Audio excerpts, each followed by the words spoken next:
O ano de 2025 foi de várias mudanças nas leis do Brasil. Alterações na CLT, novas regras ambientais, também na área dos direitos das mulheres. Tudo isso gerou impacto na vida do cidadão brasileiro. E para falar sobre este assunto, nós convidamos a advogada, presidente da OAB, subseção Feira de Santana, a doutora Lorena Peixoto. Vamos fazer uma retrospectiva do ano jurídico no Tô no Meu Direito de hoje, que já está no ar. Doutora Lorena Peixoto, seja muito bem-vinda. Muito obrigado por ter aceitado o convite do nosso programa. Rafa, eu quem agradeço estar aqui com você, dividindo esse espaço. É sempre uma alegria e trazer uma temática tão importante, que são as mudanças, as alterações, essa retrospectiva jurídica de 2025. Muito obrigada pelo convite. A gente que agradece, doutora. Para começar, o que é que pode ser destacado como o grande marco jurídico de 2025? O grande impacto e o grande diálogo que nós tivemos ao longo desse ano de 2025 diz respeito à reforma tributária. Algo muito significativo que vai atingir, vai impactar significativamente na vida de toda a sociedade. Desde a implantação de impostos, de novos impostos, novas regras, retirada de taxas, enfim, realmente algo muito significativo que estamos na iminência de acontecer. Doutora, e como que os cidadãos podem sentir essas mudanças na prática? Então, eu penso que para que nós consigamos transitar do antigo para o novo, é necessário estarmos atentos a todas essas regras.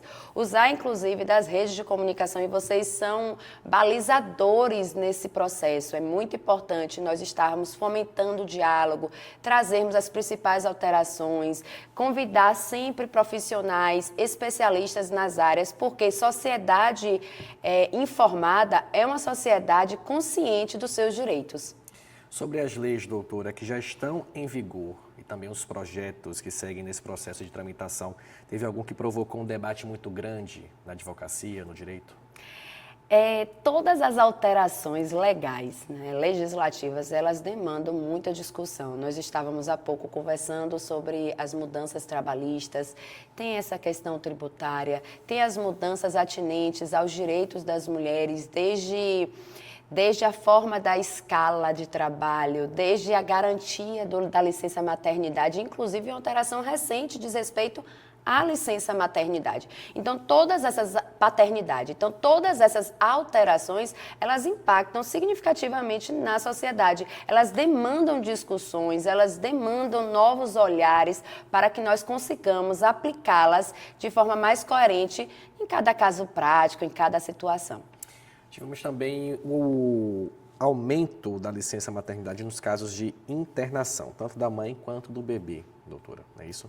Isso é muito positivo, Rafa, porque quando a licença maternidade ela é concedida, entende-se que é a partir do parto, mas acontece que no momento em que a mãe está hospitalizada, que a criança está hospitalizada, ela ainda não está apta a poder usufruir de um benefício que lhe é assistido. Então, trazer esse olhar mais acolhedor, mais empático às situações é muito importante, mais uma vez, quando nós tratamos de temáticas tão sensíveis, que envolvem mulheres, que envolvem negros, que envolvem pessoas com deficiência, é importante pensarmos também na representatividade, em pessoas de cada nicho, de cada categoria, pensando na coletividade. Por que essa mudança, doutora, é considerada um avanço? Sobretudo na perspectiva de compreender a mulher com os mesmos direitos que os homens, mas na necessidade de pensar diferente frente às suas particularidades. Então, quando eu compreendo que a licença maternidade é um direito que lhe assiste, mas eu ainda não estou apta a fazer uso desse gozo, então eu preciso pensar realmente que enquanto eu estiver internada, enquanto a criança estiver sob os cuidados médicos, precisando de uma atenção especial dessa mãe, ela não tem como usufruir o direito. Ela ainda está impossibilitada de usufruir o seu direito. Então, na verdade, a licença maternidade o que alterou foi o marco, o início temporal. Marco temporal de iniciar do uso desse direito. Como eu falei no início do programa, as mulheres conquistaram e vêm conquistando cada dia mais direitos, seja na área trabalhista, enfim. Esse que a gente citou agora há pouco da licença maternidade foi uma grande conquista também, mas é preciso avançar ainda mais, né, doutora? Rafa, é uma constante necessidade. Eu sempre digo que essa luta de direitos das mulheres, e perceba, antes de falar sobre isso, que quando nós falamos em direitos das mulheres, nós falamos de conquistas. Quando nós falamos de direitos dos homens, eles são postos. Então, todas as vezes que nós estamos diante de direitos das mulheres, nós estamos falando de luta, nós estamos falando de resistência, nós estamos falando de mulheres que precisaram ter seus direitos ceifados, suas vidas interrompidas, para que nós hoje pudéssemos estar dialogando sobre tais direitos. Para que hoje eu pudesse, por exemplo, trazendo um recorte da realidade, eu estar hoje, depois de 52 anos de OAB Subseção Feira de Santana, na condição de presidente, a primeira presidente na subseção. Então, quando falamos da necessidade de a sociedade compreender a importância de dar espaço a todas as pessoas, é compreender a máxima do direito constitucional de igualdade, de que todas as pessoas têm os mesmos direitos, mas infelizmente nem todas têm as mesmas oportunidades. Doutora, vamos entrar no outro assunto, direito ambiental. A gente está vivendo, né, esse período aí de COP30. Aqui em Feira de Santana já existe algum projeto, alguma comissão que já esteja para ser criada para essa questão dos direitos ambientais? Nós sempre estamos falando, Rafa, em nosso diálogo aqui, sobre essas alterações e necessidades. O cenário da lei, né, o cenário do ordenamento jurídico, ele impõe a mudança todas as vezes que os fatos sociais exigem um direcionamento, uma regulamentação, uma normatização sobre um determinado tema. Em Feira de Santana, nós não temos ainda, na OAB, uma comissão voltada ao direito ambiental, ao direito agrário, ao agronegócio, em que pese a nível Bahia, já existem tais comissões. Mas eu preciso te dizer que agora já, no final desse ano, eu já fui procurada por alguns colegas especialistas na área de direito ambiental, de direito do agronegócio, para tratar sobre esse tema, para poder realmente criar uma comissão voltada a dialogar, a discutir, a participar de audiências públicas do setor privado, provocadas pelo setor privado, provocada pelo setor público, Câmara de Vereadores, a própria Prefeitura, para pensarmos na aplicação dessas leis, na aplicação dessas alterações no contexto social. Então é muito importante, a OAB ela tem essa preocupação de estar sempre atentas às diversas áreas, aos diversos ramos, trabalhando especificamente com os seus especialistas. Vamos partir agora para o direito digital, doutora. O golpe do falso advogado. Muita gente, infelizmente, acabou caindo. Eu quase fui vítima também recentemente. Como fazer para se proteger? Qual é o momento, né, de acionar a polícia, a justiça? Explica para a gente. Rafa, esse mundo digital ele é muito positivo. Nós estamos vivendo hoje uma era da aglomeração do conhecimento, da rapidez nas informações, isso é muito positivo, mas isso demanda também muito cuidado. E o golpe do falso advogado é exatamente isso, o fruto de como essa era digital tem impactado, inclusive, negativamente na vida da sociedade. O golpe do falso advogado não atinge apenas a sociedade, mas também a credibilidade dos advogados e das advogadas. Pessoas acessam sistemas através de informações, de obtenções por meios clandestinos. Eles acessam os nossos processos, eles obtêm informações desses processos, eles entram em contato com os clientes, se passando por nós, advogados e advogadas, passando informações do processo e condicionando a liberação de possível valor sob um prévio pagamento. E aí ele pede para que você atenda a ligação por vídeo e nesse momento, eis o risco, ele pode fazer um retrato, né? Ele retirar as imagens do seu rosto e isso pode ser muito negativo porque pode estar diante de mais um outro golpe. Ele quer lhe atender, ele quer fazer ligações para que ele possa capturar a sua voz para usar na inteligência artificial, exatamente. Olha que risco. Então, quando você, cliente, você, sociedade, receber uma mensagem de um possível advogado, quer dizer, de uma pessoa se passando por seu advogado, passando informações sobre o seu processo, solicitando pagamento, solicitando confirmação de dados sensíveis, o sentimento que eu deixo aqui é de cuidado, de atenção. Tenha medo. O sentimento é medo mesmo. Procure se informar com o seu advogado através do número que normalmente você conversa com ele. Se ele tiver um escritório físico, se dirija ao escritório dessa pessoa. Procure saber se essas informações elas são corretas. E não estamos aqui diante tão somente do golpe do falso advogado. Todos os dias existem diversos golpes. Golpes de médicos, golpes de fisioterapeutas, golpes de enfermeiros, de contadores, de advogados. Então a sociedade hoje está realmente em risco. E para que nós consigamos nos blindar, nos prevenir, é informação, Rafa. É importante que a pessoa ela tenha medo, ela fique atenta, ela entre em contato com o seu advogado através dos números que normalmente fala, questione se procede essa informação, se é verdadeira essa mensagem e jamais efetue qualquer pagamento condicionado à liberação de um valor na justiça. A justiça não exige isso. Importante também, doutora, frisar a questão das provas, né? Você foi vítima, está ali uma conversa no WhatsApp de um número de uma pessoa que está se passando, né? Isso, inclusive, foi o que eu fiz por um advogado, os prints, as gravações, isso é importante guardar também, né, doutora? Exatamente. E se porventura você tiver realizado a transferência, tiver realizado o Pix, entre em contato com o banco imediatamente. Eles estão agora com novas tecnologias, novos instrumentos para agasalhar esse tipo de situação.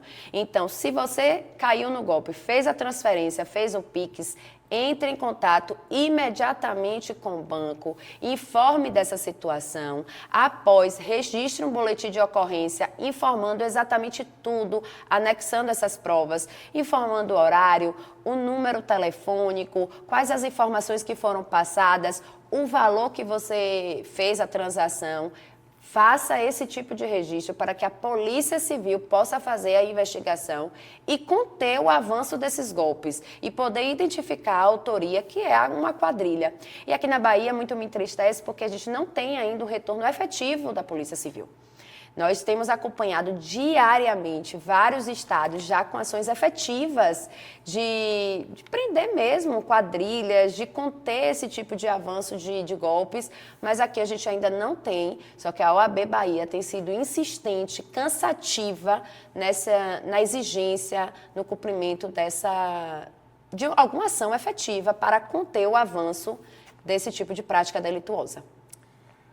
Verdade, viu, doutora? A conversa está muito boa, mas a gente vai para um rápido intervalo, mas não sai daí que já a gente retorna fazendo essa retrospectiva do ano jurídico aqui com a doutora Lorena Peixoto, presidente da OAB Feira de Santana. A gente volta já.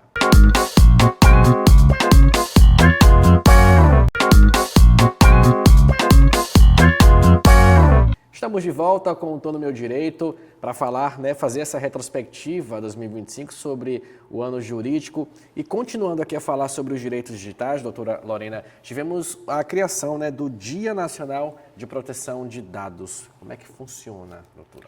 É mais um marco. Na verdade, quando existe uma criação de um dia, é um dia para poder intensificar campanhas. Mas ela não pode se restringir a um dia. Ela precisa ser uma campanha constante. E o bom é que aqui a gente está conversando agora, a gente conversa nos bastidores, é exatamente pensar estrategicamente como alcançar as pessoas.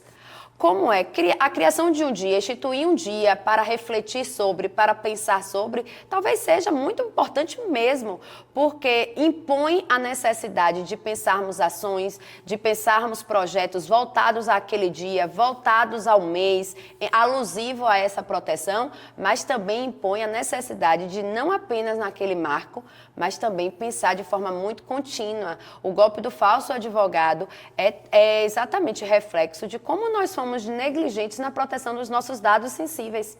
E assim, no Poder Judiciário, inclusive para nós termos acesso aos processos judiciais, agora existe a autenticação dupla. Então, não basta tão somente eu acessar o meu processo através do meu login e da minha senha. Ele já direciona para o gov.com, para que eu possa, inclusive, ter acesso àquele sistema, portanto, ter acesso ao meu processo através da autenticação do gov.com. Mas, ainda assim, isso é muito preliminar, isso ainda é muito pouco diante da gama dos avanços criminosos que nós temos tido e nós temos vivido na nossa sociedade.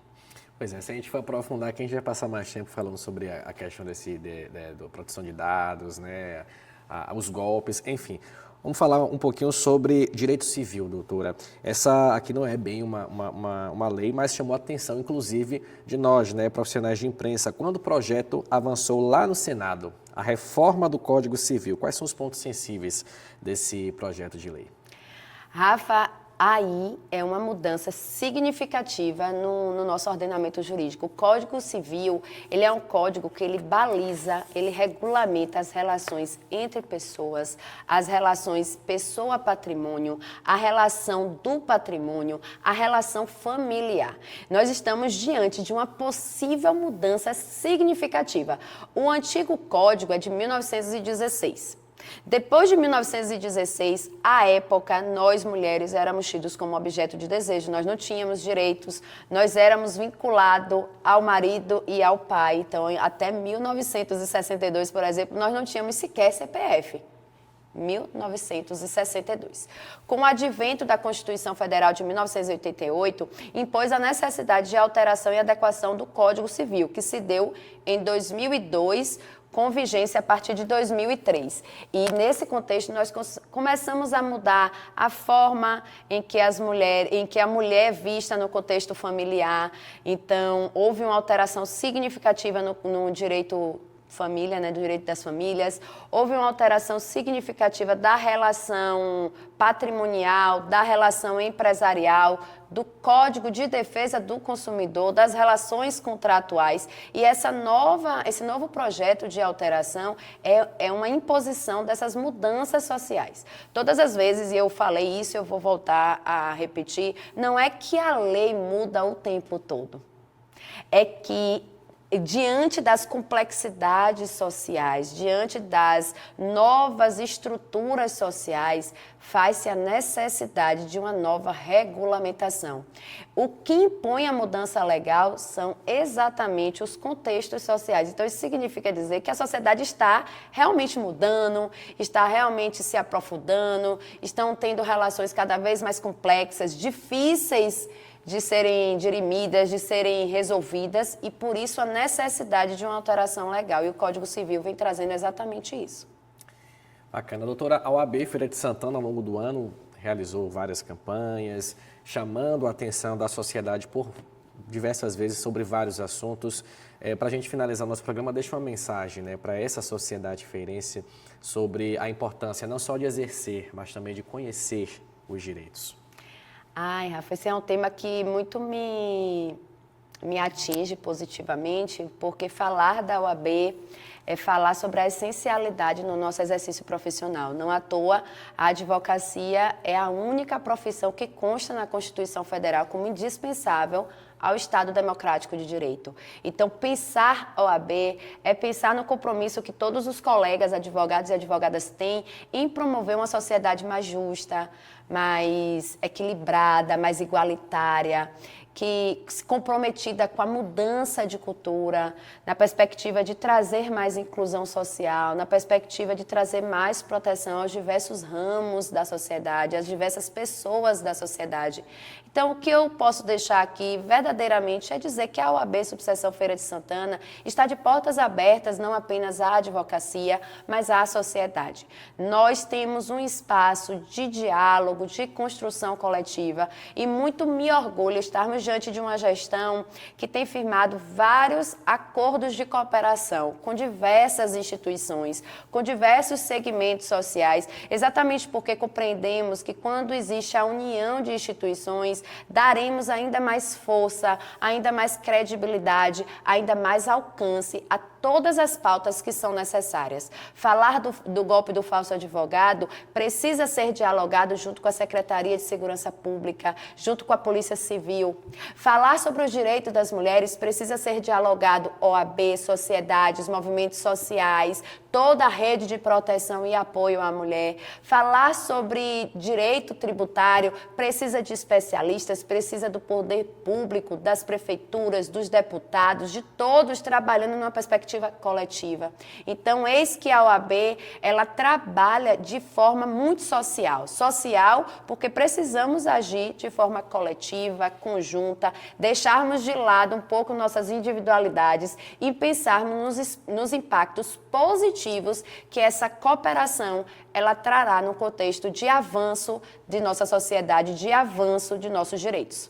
Muito bem, doutora Lorena Peixoto, foi um prazer recebê-la aqui. Eu quem agradeço. E até uma próxima oportunidade, se assim Deus permitir, a senhora aceitar, claro, né? Ai, por favor, desde já aceito o convite, agradeço mais uma vez esse espaço, agradeço o cuidado que todo o meu direito tem tido com a sociedade de Feira de Santana, com a sociedade da Bahia, em trazer temáticas tão importantes e necessárias no nosso dia a dia. Isso aí, mais uma vez, muito obrigado. A gente agradece mais uma vez a doutora Lorena Peixoto. O Tô no Meu Direito fica por aqui. Obrigado pela sua companhia e até o próximo programa.